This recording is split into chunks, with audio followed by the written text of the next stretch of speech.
Have you ever come across something really old, like ancient texts, and it just makes you stop and think? Oh, definitely.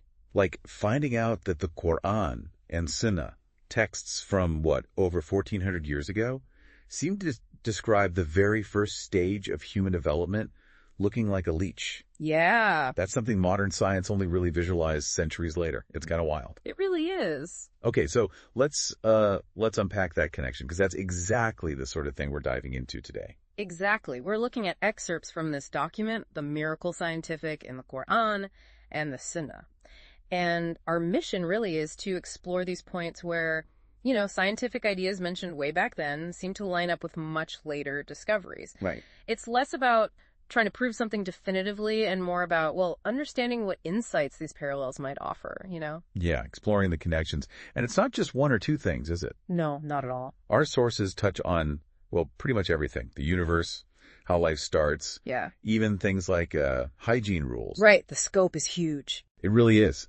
So with all that, where should we even begin? Maybe the biggest picture, the cosmos itself. That seems like a good place to start. Okay, yeah. What's fascinating is there's a Quranic verse talking about building the heaven with hands, sort of indicating power or ability, and then it says, "Verily, we are expanding it." Expanding it. Okay. And that's where it gets really interesting. Mm-hmm. Because, that sounds incredibly like what modern cosmology tells us, right? The expanding universe. Precisely. It's like this ancient text hinted at this huge cosmic truth long, long before we had telescopes like Hubble to actually see it. Exactly. And if you think about the origin, the very beginning, there's another verse. It describes the heavens and the earth being joined together like one single unit. Yeah. And then being split apart, separated. Which again sounds a lot like The Big Bang Theory, yeah. The idea of this initial incredibly dense point that then, boom, expands outwards. It echoes that core concept. Wow. It really does make you rethink how people back then saw the cosmos. And it doesn't stop there with movement, does it?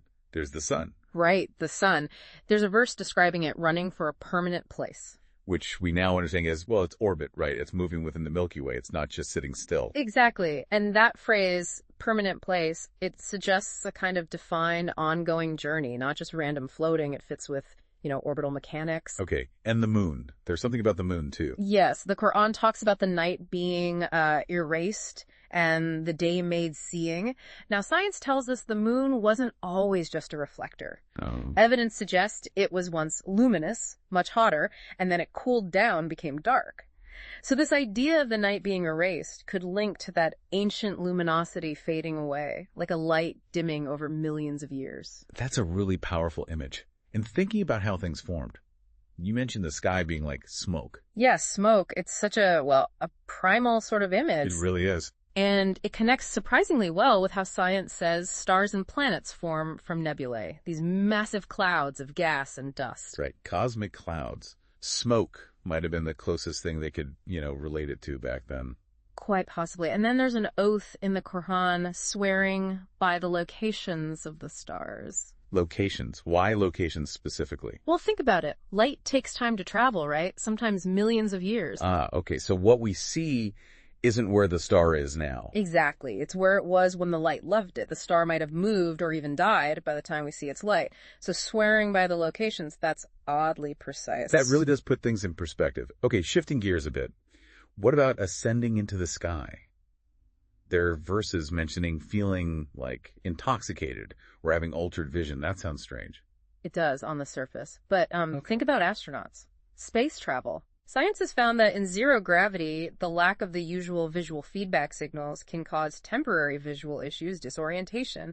So this feeling described, this altered perception, maybe it connects to the physiological effects of going really high up or into weightlessness. That's a fascinating potential link between ancient words and, modern space science. Okay, let's leave the stars behind for a bit and dive into the ocean. Sounds good. I was really struck by the verses about barriers between seas, how they meet but don't mix. The source mentions the White Sea and the Red Sea specifically. Yes, and that's something oceanographers have actually observed. You get these distinct bodies of water meeting, but because of differences in, say, saltiness, temperature, density, They don't immediately mingle. Wow. There are these natural sort of invisible boundaries right there in the water. Haloclines, thermoclines. Like invisible walls. Yeah. And then there's the description of darkness deep down. Talks about waves on top of waves and then clouds over that. It sounds like multiple layers causing the darkness. And that's spot on with what scientists find. Light gets absorbed as you go deeper, layer by layer. You've got the surface waves, sure, but then there are also internal waves deeper down between water layers of different densities, Right. and then cloud cover on top of that. It all adds up. The Qur'an even mentions 10 darknesses, 7 from the water depth, and 3 from barriers like clouds and the different types of waves. Mendak. That's incredibly specific. And you mentioned waves beneath the surface. I thought that was a relatively recent discovery. It was largely in the 20th century. These internal waves, they happen at the boundaries between water layers. The Quran's description of waves from above him wave, it seems to capture both the surface ones we see and these hidden, deeper ones. Amazing. And maybe the most dramatic image, the sea being set ablaze. That sounds almost mythical. It really does. But think about underwater volcanoes or deep-sea vents. Recent studies showed tectonic faults on the seabed, fissures where molten lava can erupt. So it would look like the sea is burning in those spots. Yeah, exactly. That oath by the sea that is set ablaze could well be referencing these intense geological events on the ocean floor. That brings that image to life, all right. And there's also a bit about the sea being held back. How does that fit in? Well, again, look at the ocean floor structure. You have massive underwater mountain ranges, ridges, deep trenches. Right, the Mid-Atlantic Ridge, the Mariana Trench. Precisely. These geological features literally define the ocean basins and influence currents. They act as natural barriers, effectively holding back these huge volumes of water. It's like the Earth's own plumbing system, shaping the seas. Okay, let's move from the vast oceans to life itself. Biology, embryology. We started with that leech comparison. We did, and it's such a compelling example. That early embryo stage, the aliqua, it really does look remarkably like a leech. And this was noted centuries before microscopes made it easy to see. Centuries before, yes. Western science confirmed that resemblance much, much later, given the understanding of biology back then. It's quite startling. It makes you wonder how they described it so aptly. It really does. Mm-hmm. And it's not just that one stage, is it? Yeah. There are mentions of other stages. Mm-hmm. The leech-like form, and then something described as like a chewed-like form. Yes, the muga stage, chewed-like lump. That's a very specific description. It is. And in modern embryology, you have the formation of somites. These are blocks of tissue that form along the embryo's back. Okay. And they do give the embryo a segmented, somewhat, chewed appearance at that stage. The resemblance is there. That's incredible detail. Yeah. What about bones and flesh? Our source mentioned the Qur'an says bones form before flesh, which apparently went against older ideas. Exactly. The verse says, "We clothed the bones with flesh." Modern science confirms this sequence.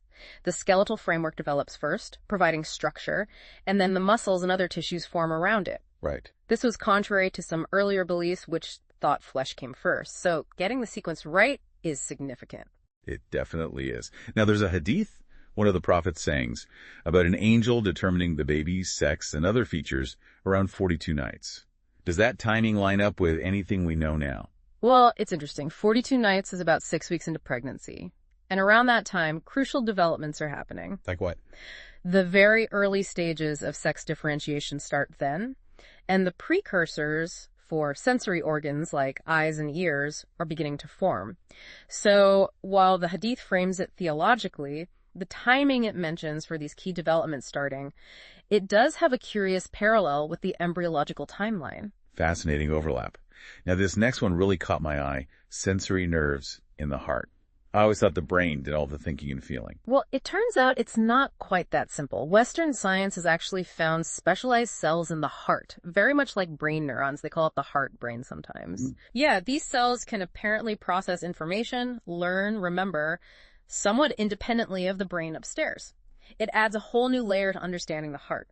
The Qur'an mentions having hearts by which to reason, which suddenly sounds, potentially more literal. That is a real aha moment. Definitely. Isn't it? And sticking with body parts, the forelock, the front part of the head. The Qur'an describes it as lying and sinful. Right. And modern neuroscience points straight to the prefrontal cortex right there behind the forehead in the forelock area. And that's involved in executive functions, planning, decision-making, judgment, distinguishing truth from falsehood, impulse control, basically guiding our behavior. Damage there can affect honesty and moral reasoning. So connecting lying and sinfulness to that specific physical location, there's a clear functional link identified by science now. There seems to be, yes. It's like an ancient pointer to a key area of brain function. Okay, let's shift to something maybe a bit more practical, everyday life stuff. There's a hadith about a fly landing in your drink. Ah, yes, that one.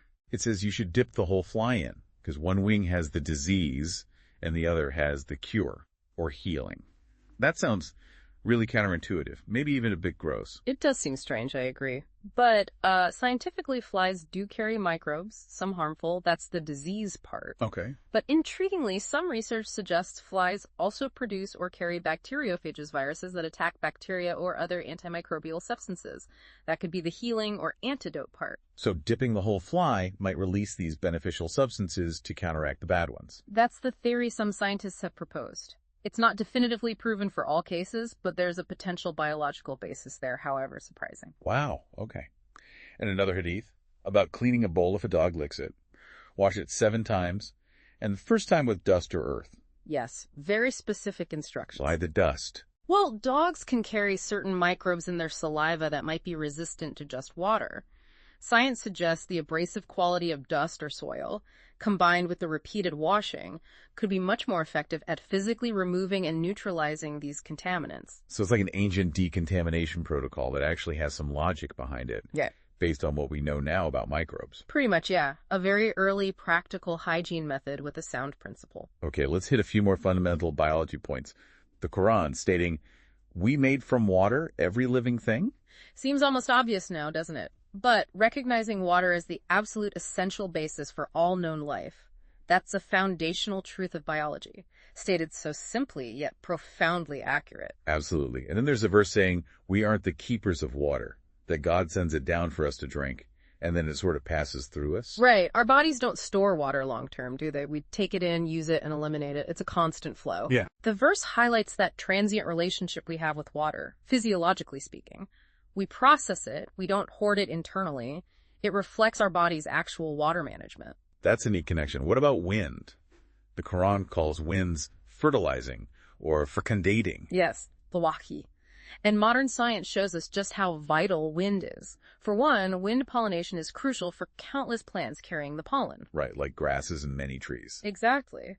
But also, wind carries dust particles and other tiny aerosols. These act as nuclei, little seeds around which water vapor can condense to form clouds and eventually rain. So the wind is essential for rainfall, too. So it fertilizes plants and helps fertilize the clouds to bring rain? Precisely. The term captures both those vital roles quite effectively. It's like the wind is nature's delivery service for life. Okay, let's look at a few animals mentioned. Spiders. The Quran compares relying on protectors other than God to a spider building its house, stressing how weak it is. Yes, a spider's web. And what's interesting linguistically in Arabic, the verb used for the spider building its home is feminine.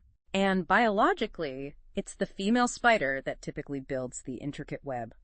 Plus, webs are indeed famously fragile, easily broken. So the analogy works on multiple levels, the fragility, and even that subtle grammatical link to the female builder. That's a really clever connection. What about ants? There's a story about an ant warning other ants about King Solomon's army approaching, telling them to get into their homes so they don't get crushed. Right.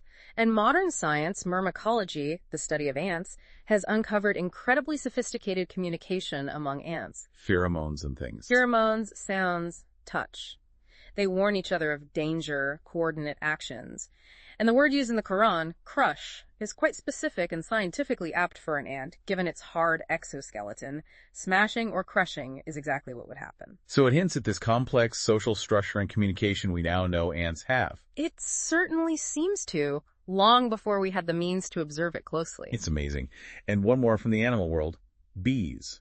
The Quran tells bees to build homes in mountains, trees, and human structures. Yes, and it implies a difference in the honey produced. And is there. Oh, absolutely. Beekeepers and honey enthusiasts know this well. The environment, the types of flowers available, drastically affects the honey's flavor, color, quality. Mountain honey is often considered premium, then maybe tree honey, then honey from hives near cultivated areas. So the Quran mentioning these distinct locations, it aligns with the practical reality of beekeeping and honey variations. It does indeed. Almost like an ancient nod to terroir, but for honey. Let's quickly touch on hygiene and health again. A hadith suggesting eating with 3 fingers and then licking them, linking it to enzymes. Yeah, amylase. Science shows we do have trace amounts of this digestive enzyme which starts breaking down starches on our fingertips. So licking them could theoretically kickstart digestion slightly. That's the idea. It sounds minor, but it might contribute to slightly better digestion, maybe less sluggishness after eating. A small, practical health tip embedded in tradition. Okay, and the one about camel milk and urine for medicine. That's still quite challenging for many people to hear. It is, understandably. But interestingly, some modern scientific studies have actually investigated camel milk and urine for medicinal properties. And found something. They've found potential antimicrobial, anti-inflammatory, and even anti-cancer properties in some components, particularly in the milk.